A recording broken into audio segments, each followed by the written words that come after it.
On October 22nd, 2022, Shanquella Robinson headed off to Cabo San Lucas, Mexico for vacation with 6 of her closest friends. Less than 24 hours later, her friends reported that Shanquella had died due to alcohol poisoning, when in fact she had actually died due to a severe spinal injury. Why did they lie, and what were they trying to hide?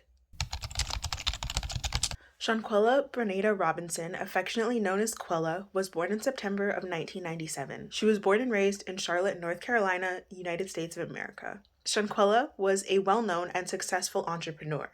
She had an absolutely booming hair business. She was an extremely beautiful and talented individual, well-known and well-loved amongst her community for her talents, her kind-hearted nature, and overall just radiant soul.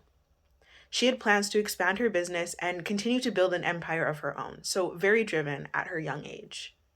She cared very deeply for others and had an extremely close relationship with her mom, Salamandra, and father, Bernard.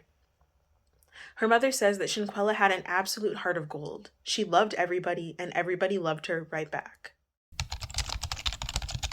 At 24 years old, Shanquella and a group of her closest friends decided to go to Cabo San Lucas, Mexico on vacation to celebrate one of the friends' birthdays. The so-called friends are Khalil Cook, Malik Dwyer, Donovan, Alysse Hyatt, Daejhanae Jackson, and Nazeer Wiggins' birthday it was that they were going to celebrate.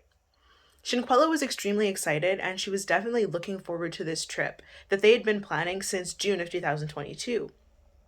It was meant to be a nice break from her fast-paced and busy life back home. Like I said, mentioned before, she was an entrepreneur, so she was an extremely busy woman, doing absolutely whatever she could to establish herself, setting herself up for long-term success in her future. She hadn't had as much free time to spend with her friends because of this, and so this trip was meant to be a perfect time for all of them to catch up and have some fun together. She, of course, was mentioning this trip to her family, but especially her mom, as the two were extremely close. She was telling her how excited she was and that they were looking into hiring a private chef, and they were really just going to relax and have a really good time. She was really excited to have fun with her besties. The trip was to occur from Friday, October 28th, 2022 to Monday, October 31st, 2022, and the group were staying at Villa Linda 32. The group flew out together on Friday, October 28th. They arrived safely and they got settled into the villa. Shortly after they arrived, Shanquella spoke with her mom on Friday evening to check in and see how things were going. They chatted for a little bit and got off the phone as Shanquella was getting ready to go eat dinner with her friends. They had the private chef who was cooking them dinner in the villa. They did not leave the villa at all as they wanted to just get settled in. Salamandra says that everything seemed okay, her daughter seemed happy, and there were no issues that she brought up. But this would unfortunately be the last time that Shanquella Robinson would speak to her mother. The next day, Salamandra kept trying to get in contact with her daughter, as the night before, Shanquella said that she would call her the next morning. Shanquella was not answering her phone, so the friends called Salamandra to tell her that her daughter just wasn't feeling well, that she was hungover, and they'd get her to call back as soon as she was up and feeling better. They called back on later in the day to say that Shanquella was still not feeling well, that they had called a doctor to come, but they were pretty sure that she had alcohol poisoning. How would they know that she had alcohol poisoning before a doctor arrived? A few hours later, the friends called Salamandra once again to tell her that her daughter had died due to alcohol poisoning. Now, as soon as Shanquella's parents heard this report from the friends, they did not believe any of them. No one told the same story, so I never believed them anyway. Each one that they spoke to had different stories, different versions, and different events of what went down. Some said that she wasn't feeling well, she just wouldn't get up. Others had said that they tried to wake her up and get a pulse, and they couldn't get a pulse, and that's when they decided to call a doctor. They were just very mixed reports. Nothing was consistent. But the one thing that they were all consistent on was that Shanquella had died due to alcohol poisoning. Obviously, the parents could tell that something was up, and so this made them extremely skeptical and mistrusting of her so-called friends, as they should be. I mean, what are the chances that less than 24 hours after arriving, she dies due to alcohol poisoning, but everyone else is fine, and they did not immediately take her to the hospital or get her medical attention? Less than 24 hours after arriving in Mexico, Shanquella was dead. 7 people checked into that villa, and only 6 would walk out alive. Nazeer Wiggins ended up leaving for the trip a day later than everyone else, so it's unclear how true or how accurate this is. He has posted screenshots of his flight tickets to corroborate this story. He has publicly come out and stated that he was completely unaware of what happened. No one had told him anything was wrong before he got onto his flight, so he had no indication that something was up when he was going down to celebrate the rest of his birthday. It don't make no sense. It don't make no sense for me to keep my page public and I did something. It don't make no sense for me to keep trying to live my life and move past this and I did something. Nothing is eating me alive. I don't know. I didn't know. Nothing is killing me. Nothing is hurting me and breaking my heart. Goddamn, that I had to goddamn go hide. Because I didn't do anything. I walked into something stupid. And I really wish a flight got canceled, blew up. I don't give a fuck. Don't send me there. He got off his flight at about 2:16 p.m., made a call to one of the people in the friend group. It's unclear who exactly it was, but he said that he was calling to ask for the address of where he was going. I thought that this was odd. Like, how are you going on a vacation and you don't know where the address of the villa where you're staying is? And oftentimes with customs, this is just my experience though, when you're going on an international vacation of sorts, I've always been asked for the exact location of where I'm staying, so this was a little bit strange to me. But when he called to ask where he was going, this is when he claims that they told him that Shanquella was not okay. And that's the reason why I probably didn't know. Because they knew I was on everybody's ass in there. From this, that, and that. Everybody there was feeling it. I don't care, bro. I just don't care. You don't do that on vacation. They told him that she was sick, that she clearly had alcohol poisoning. They had not stated at this point whether they were getting her medical attention, and he did not state whether he encouraged them to do so or not. He says that he then got to the villa at around 3:26 p.m., rushed to her side where he stayed until medical attention arrived. I was genuinely heartbroken that I went into a house to see a friend that I knew for 9 years, unresponsive, on vacation, 2,000 miles away, in another country. It makes no sense. It makes no sense for me to come late to put myself in this predicament, that was my first time out the country. I spent money on a passport, I spent money on clothes, and all that to put myself in a murder. I'm gonna take my birthday extended. I just turned 25. Y'all can tell me happy birthday if y'all want. I'm sorry, what? I'm sorry, what? I'm sorry. What? I'm sorry. I celebrate my life with a murder. I just turned another age. I'm happy I'm still here. Come on, bro. The company CaboVillas.com, who rented out the villa to the group, stated that the group called the concierge for help on Saturday afternoon. The concierge then called a doctor who promptly arrived and found Shanquella just there on the floor and tried to resuscitate her. He reports that Shanquella died at 3 p.m. The doctor estimated that this was about 15 minutes after the injury that caused her death had occurred. If this is the case, then how long had she been lying there? Because Nazeer says that when he got off of his flight, they had already told him that Shanquella was not okay.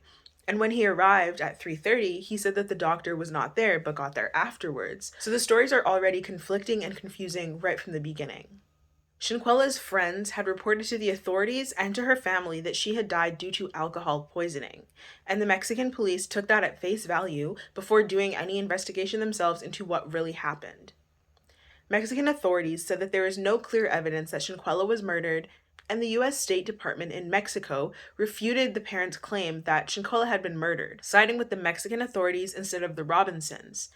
The Robinsons knew for weeks that some sort of foul play happened, which resulted in their daughter's death, but they had no tangible proof, and they didn't have anyone who was willing to help them prove what they knew to be true. The entire group of friends returned from Mexico without Shanquella's body, and they left a day before they were originally supposed to, leaving on the Sunday, October 30th, instead of the Monday, October 31st. They did not attempt to figure out a way to get Shanquella to come back home. Nobody cared about staying with her there until her family was able to arrange things, showing that they really did not care about her. Even though they had left her body there, they packed up her luggage and brought it home and took it to her family. They all took turns staying at the Robinsons' house, sitting there with them for days, consoling them, but above all else, trying to convince the family that their beloved daughter had died due to alcohol poisoning. The family then had to fundraise about $6,000 to be able to bring their daughter home. It does not appear that the U.S. government made any attempts to help the Robinsons facilitate or fund getting Shanquella home. On Thursday, November 10th, her body was flown home from Cabo, Mexico, back to Charlotte. The Robinsons have very recently received an autopsy report which they have made public, which proves that her friends lied. In an interview done with WBTV, they stated that the autopsy report said that Shanquella's neck was broken, that she had a back spasm, and that her death had absolutely nothing to do with alcohol. Salamandra said that she had a broken neck and her spinal cord was cracked. She said that this took things to a whole nother level because that meant that someone attacked her. She was beaten. Shanquella had extensive bruising to her body, especially her face and her ribs. Her eyes were swollen. She had a huge knot on her head and her lips were split. Anyone with eyes and a lick of common sense can see that this is clearly not a woman who died due to alcohol poisoning, even without an autopsy being done. The Mexican and American authorities were initially treating this case as open and shut, which it clearly is not. This largely has to do with the fact that Shanquella is a Black woman. They didn't feel the need to investigate, nor did they feel the need to care what legitimately happened to her, which is disgusting because you can tell that she was attacked. Shanquella's death certificate lists the official cause of death as a severe spinal cord injury and atlas luxation. A severe spinal cord injury is defined as damage to any part of the spinal cord or nerves at the end of the spinal canal. There are two types of spinal cord injuries, complete and incomplete. Complete is when all feeling and all ability to control movement are lost below the spinal cord injury, and incomplete is if there is some motor or sensory function below the affected area of the spine. Paralysis from a spinal cord injury is also very common, and there are two types of that as well. The first is tetraplegia, which means that your hands, arms, core, leg, and pelvic organs are affected by the injury. The second is paraplegia, where all parts of your core, legs, and pelvic organs are affected by the injury. At this time, it is unknown whether Shanquella's injury was complete or incomplete and whether she experienced paralysis prior to her death. Atlas luxation is defined as a condition where unstable or excessive movement is present in the first two vertebrae of the neck. So essentially, her spinal cord had loosened or detached from the vertebrae at the base of her skull. You have to be so brutally and viciously attacked for something like this to happen. It is not something that can happen by accident, and it is definitely not something that can happen due to alcohol poisoning. The section of her death certificate where the police were supposed to note if there were any indications of intoxication, they just said that the person was found unconscious in her living room. The death certificate also has a section which reads, "Was it accidental or violent?" To which they just wrote, "Yes." There's no clarification as to what that means, and there was no effort on their part to ever clarify what that means. This week, so the week that I am filming this video, which is the week of November 17th, a video leaked showing the truth of what happened in Cabo. I will not be showing the video, I will not be linking the video, and I do not recommend you go and watch it. In a recent video where I discussed the case of Hoden Hashi, I discussed the disgusting trend that it is to brutally watch Black folks' murders as entertainment, and so in order to not contribute to that, I do not recommend you go and watch the video at all. I want to note that everything that I will be explaining now is alleged, nothing has been proven, and it is also going to be quite graphic, so if you are triggered by things like this and you do not want to hear the details, feel free to skip to the next section. So this video that was released by a local Charlotte blogger who had received the video from a family member of one of the individuals who went on the trip. So this person had recorded this video, sent it to a family member, trusting that they would not release it, but they did just that. So the video showed that Shanquella had been jumped and brutally beaten to death by one of her so-called friends that she loved and trusted dearly. It appears one of the friends is upset with Shanquella about something. They are both standing up. Shanquella is naked and the other woman is fully clothed, so they caught her off guard. The friend then out of nowhere begins to viciously punch Shanquella in the face. Shanquella does not fight back. She does not swing. She just tries to run away. But she is then quickly beaten to the ground. The video shows Shanquella sitting on the ground, defenseless and naked, in the absolute most vulnerable of states. It has been alleged that Khalil, Shanquella's best friend of over 5 years, is the individual whose recording of the attack has been leaked.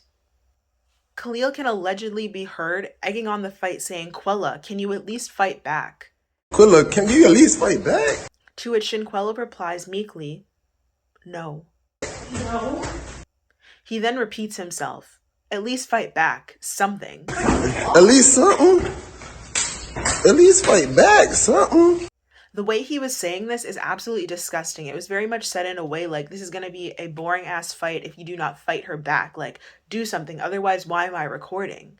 Like, sir, can you at least be a decent human being and help her?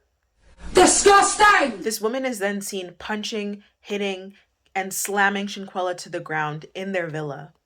The rest of the friends are standing around watching this go on. They can be heard making comments and egging on the fight as well because they too were recording.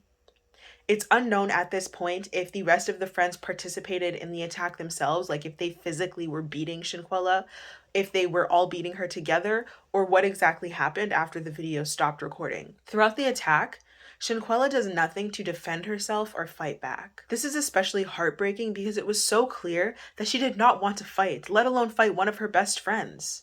I cannot imagine how confusing, stressful, and painful her last moments on Earth were. Wondering why this happened. Wondering why no one is helping you. Why everyone is watching. Why all your friends are filming. Why they're encouraging this brutal attack, wondering what flipped within them to make them want to attack you in this way. The woman then continues to brutally attack Shanquella, landing numerous hits to her face and body. She tells Shanquella to stand up, which at this point it's clear that Shanquella is unable to stand up due to her injuries and what I imagine to be a haze of confusion, frustration, physical, and emotional pain. The woman then yells again, "Get up, I'm tired of your shit," before approaching Shanquella again to continue the brutal beating, but that's where the video ends. The person allegedly beating Shanquella in the video is Daejhanae Jackson.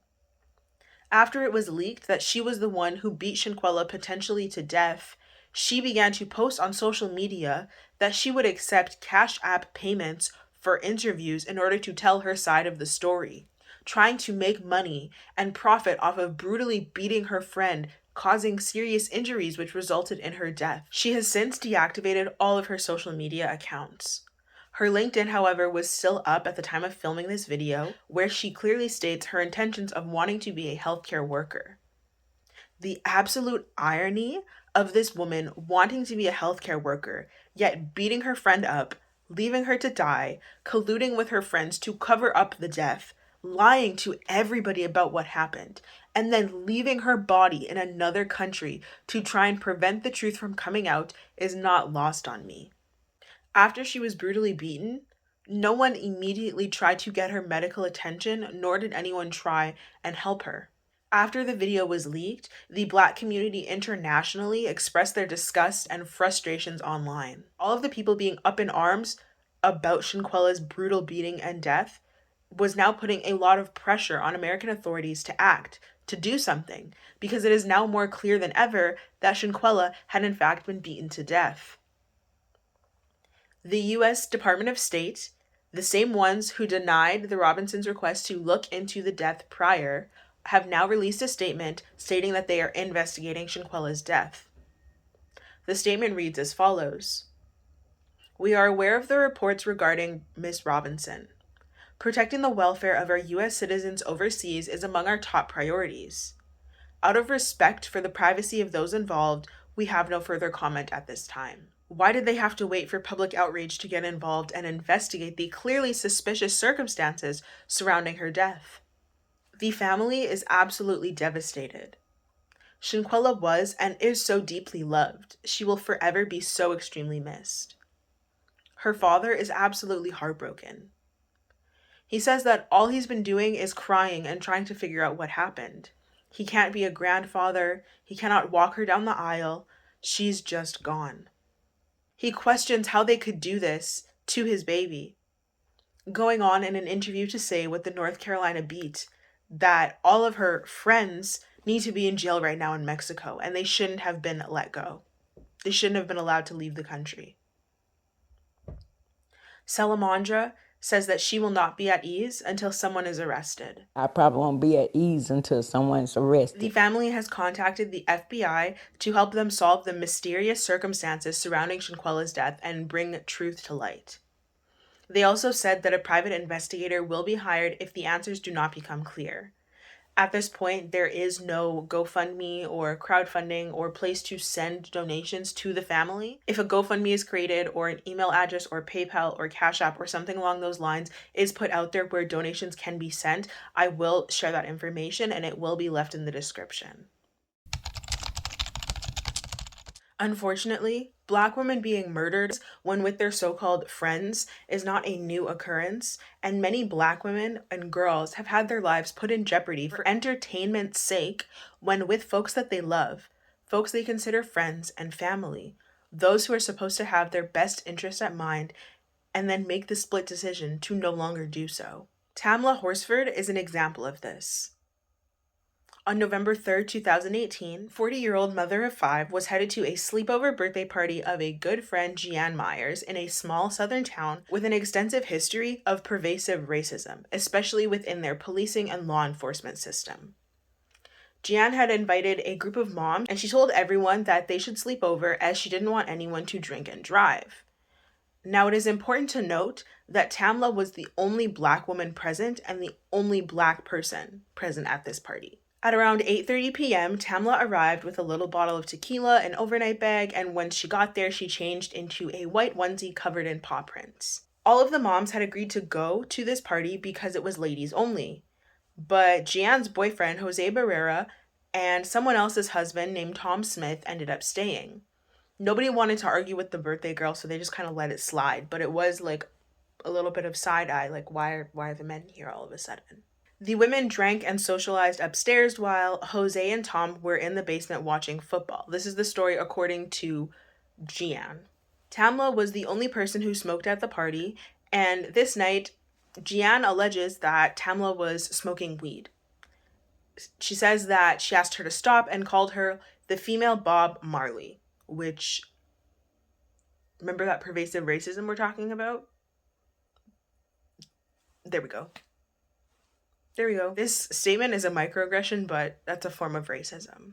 The men then joined the rest of the group playing Cards Against Humanity, where pictures and videos were taken showing Tamla was smiling, happy, and having a good time. She had been drinking like everybody else, but it was very clear that she was not drunk or overly intoxicated. She was in complete control of herself. Those who decided to not stay the night left at around 11:30 p.m., and everyone else who stayed then slowly headed off to bed. People say that Tamla was awake after Jose and Jeanne went to bed, which was around 1:30 a.m. The garage door opened at 1:40 a.m. and would not be shut until the next morning, but nobody has said who opened that door, who went in that area. The last person who claims to have seen Tamla alive was Bridget Fuller, who was picked up by her husband at 1:47 a.m. Bridget says that Tamla was eating and let her know that she was going to smoke one last cigarette before bed. The validity of this is unknown. Me personally, I do not believe it. I believe that she was just making this up to corroborate her actual friend Jeanne's story. And the reason that I believe she is lying is because she told police that Tamla walked her to the door, hugged her goodbye, and shut the door as her husband came to pick her up. But her husband told police that his wife was at the door by herself. Nobody else was there with her. From 1:47 to about 1:57 a.m., the home security system shows that the back door opened, then closed, and then opened once again at 1:57 a.m., where it would remain open. The next morning, at around 8:45 a.m., Jeanne's aunt, Madeline Lombardi, found Tamla face down in the grass, not moving. She claims to have said a prayer and then went to find Jeanne. She went upstairs to tell her that something was wrong with her friend from the islands. So again, another level of microaggression. First you call her Bob Marley, and then you do not even have the decency to call her by her name. At around 9 a.m., a call was then made to 911 where both Jeanne and Jose were on the line. They said that Tamla was not moving, that she was laying face down, and that she was stiff. Jeanne then adds that she was drinking, and it looks like, I'm guessing, maybe she fell off the balcony. Tamla was pronounced dead at the scene, and before the autopsy even came back, the police were treating her death as accidental, as a fall taken from the ground level deck, and then later changed that to say that she fell from the second story outdoor deck. On February 20th, 2019, the Forsyth County Sheriff's Office concluded that her cause of death was falling. Her family did not believe this version of events, as it made absolutely no sense, especially due to the way that the case was handled. The scene wasn't preserved, the evidence was not tested, witnesses and people from the night had not immediately been interviewed, giving them a chance to get their stories together. They had not done a sexual assault kit, they did not take fingernail clippings, and they did not test the bottle of tequila that Tamla was drinking from to see if she had potentially been drugged. The second story drop was only about 14 feet, so they did not believe that this fall could cause death, and it also did not explain the extensive other injuries which she had sustained. She had blunt force trauma to her head, neck, torso, arms, and legs. She had abrasions on her face. She had 4 different types of hemorrhages in the skull and brain. She had a fractured right wrist, a broken neck, and a laceration on the right ventricle of her heart. The lead investigator, Mike Christian, even said that it appeared as if the body was staged due to the location of her head, arms, and legs. He said it did not at all make sense if she did fall, because she wouldn't have landed like that. Jose and Gian had very strong ties with the police force responsible for the investigation, and Jose was actually fired from his job after accessing files on Tamla's case, as well as trying to access exclusive information about her death that had not yet been released to the public. Tamla's father says that the police were investigating Tamla, not everybody else, despite her clearly being the victim who lost her life. The case is still ruled as an accidental death. The Georgia Bureau of Investigation concluded their investigation and declined to press further charges. To me, it is very clear that Tamla was not brought there that night as a genuine friend. She was brought there to be the group's entertainment, and she ended up dying because of it. Due to the extensive injuries that she has, it is clear that she was tortured, that she was brutalized, and that she was fighting back against whatever was being done to her. This case, Tamla's case, is an extremely topsy-turvy and confusing one. But if you would like me to cover it in depth, just let me know down in the comments and I will do so. This trend of Black women being brought to majority white spaces or spaces where they are with their so-called friends and they're being used as entertainment is something that I have experienced myself. And I normally cover Canadian cases or primarily Canadian cases, but I felt called to cover this one. One, obviously, she is a Black woman who was murdered internationally, but it was done by people she trusted and called her friends. So there's this very recent resurgence of the trend of recording Black women being brutally beaten, and I'm disgusted by it. Y'all make me sick. Y'all make me sick. I do not understand what in your right mind makes you see someone getting attacked even before the attack starts, because you can sense that it's coming or you know that it's coming. You pull out your phone, you start to record, and then you share it to somebody else. Like, what is wrong with y'all? Black women's brutality, Black women's torture, it's not entertainment. And the modernization of this age-old racist and sexist trend happening in real time is absolutely terrifying. As if it was not already scary enough to just exist as a Black woman all on its own, but now it is popular to film us being brutally beaten to the point of death, to encourage it, to egg it on, and then post it on social media, and then try to cover up what it is that you have done and the role that you played in the death by standing there, recording, and posting it to social media, doing nothing to intervene. If you see anyone being attacked, but especially a Black woman, step in. Intervene. Do what you can to stop it. Black women are so often seen as being strong, being able to withstand immense amounts of pain, and we are ultimately dehumanized because of it. It is so sick and twisted to watch someone being brutally beaten up, see that they are not fighting back, and pull out your phone and encourage them to fight back so you could be entertained. I cannot, ew. You make me sick. You make me sick. I just cannot. The fact that Shanquella's death happened less than 24 hours after they landed leads me to believe that this was premeditated. Like, they took her down there with the intention of causing some form of serious harm to her, and they wanted to cover it up. There are a lot of things that make me believe this, and so I'll just list some of them right now. The fact that the recording begins before hands were ever laid on her. The fact that she's naked in the video and Daejhanae is fully clothed. The fact that her friends are telling her to fight back and encouraging Daejhanae beating Shanquella while Shanquella refuses to fight back. The fact that she is attempting to run away and get away instead of laying hands on someone who she considers a friend. They knew that she would not fight back, and so they picked on her and they brutally attacked her. The fact that she was seriously injured and they lied about what happened to her mother and her father and continue to lie about what happened. The fact that they left her body behind but packed up her belongings and made sure to bring that home to the family. The fact that they went to the parents' house to continue to lie about what happened. It's just disgusting. And these people were not her friends. I call them that throughout the video because I do not know what else to refer to them as, but a true friend would never do anything like this and would never sit back and watch someone else do it to you. They would never record it and not intervene and egg your brutal beating leading to your death on. Those are not friends. Shanquella Robinson's name needs to continue to be out there. You can share this video. You can continue to demand justice. Stay updated with the case, whether that be independently on your own, through me, as I will continue to post updates about this case, or through other forms of media. Do not allow her family to go without answers and ultimately go without the justice that they are seeking. They want those group of friends to be held accountable for what it is that they did, and so we must support them in those endeavors.